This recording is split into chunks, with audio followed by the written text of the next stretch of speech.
Halo semuanya, hari ini kita akan belajar bahasa Korea. Sebenarnya ini adalah catatan untuk saya agar saya bisa nanti lihat catatan saya sambil scrolling-scrolling YouTube. Dan mungkin ini juga berguna bagi teman-teman yang ingin belajar bahasa Korea. Kita untuk pertama ini akan belajar tentang struktur kalimat.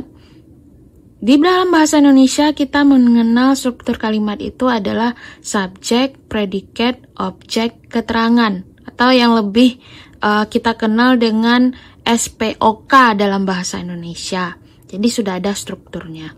Tapi kalau kita belajar bahasa Korea itu ada perbedaan.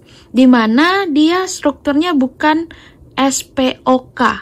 Melainkan dia lebih ke SOKP. Oke? Atau SKOP. Halo semuanya, hari ini kita akan belajar tentang cara membuat kalimat di dalam bahasa Korea.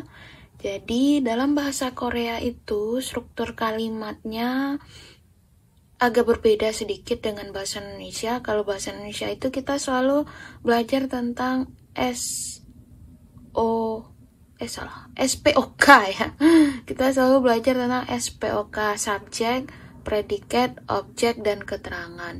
Nah, tapi kalau seandainya di bahasa Korea, kita belajarnya adalah subjek, keterangan, objek, predikat.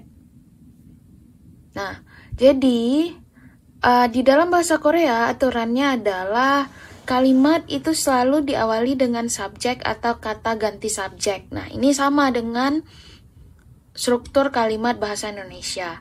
Tapi di dalam bahasa Korea, kalimat itu diakhiri dengan predikat. Sedangkan di dalam kalimat bahasa Indonesia, predikat itu terletak setelah subjek. Oke, jadi ada perbedaan di sini. Letak di predikatnya. Predikat di bahasa Korea selalu diletakkan di paling akhir. Makanya kalau seandainya teman-teman dilihat di contoh ini, dia itu adalah subjek terlebih dahulu, kemudian predikat. Kalau seandainya terdiri dari dua kata. Tapi kalau terdiri dari ketiga kata, berarti subjek, setelah subjek, objek, setelah objek, predikat. Nah, kalau terdiri dari 4 kata, maka subjek, kemudian keterangan, kemudian objek, kemudian baru predikat. Nah, di sini bisa dilihat ini predikat, predikat, predikat. Subjek, subjek, subjek. Nah, di antara subjek dan predikat ini bisa kita tulis keterangan dan objek atau objek saja atau sama sekali tidak.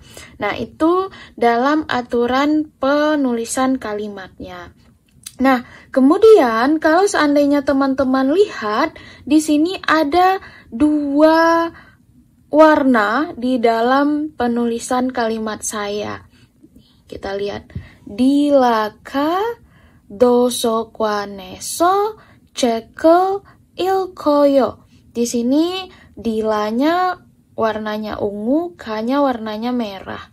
Dosokwan-nesonya, dosokwannya itu ungu, esonya itu merah. Cekel, ceknya ungu, elnya merah. Ilkoyo, ilnya itu ungu, oyonya itu merah. Nah, kenapa begitu? Nah, ini adalah di penjelasan ketiga. Setiap kata baik itu subjek, predikat, objek, maupun keterangan di dalam bahasa Korea, dia selalu mempunyai partikel penanda. Jadi, enaknya di bahasa Korea ini adalah kita ketika melihat penanda, kita tahu yang mana sih subjek, yang mana sih keterangan, yang mana sih objek, yang mana sih predikat.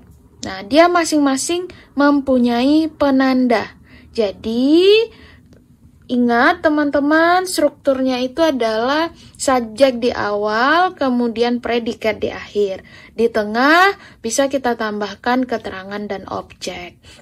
Yang kedua, bahwa setiap kata di dalam bahasa Korea dia akan mempunyai penanda. Penanda itu nggak ada artinya, dia hanya menandakan sebuah kalimat itu sebagai posisinya apa. Apakah subjek, apakah keterangan, apakah objek, apakah predikat, dan lain sebagainya. Oke, nah demikianlah pembahasan tentang struktur kalimat di dalam bahasa Korea. Kita akan lanjut di pelajaran berikutnya.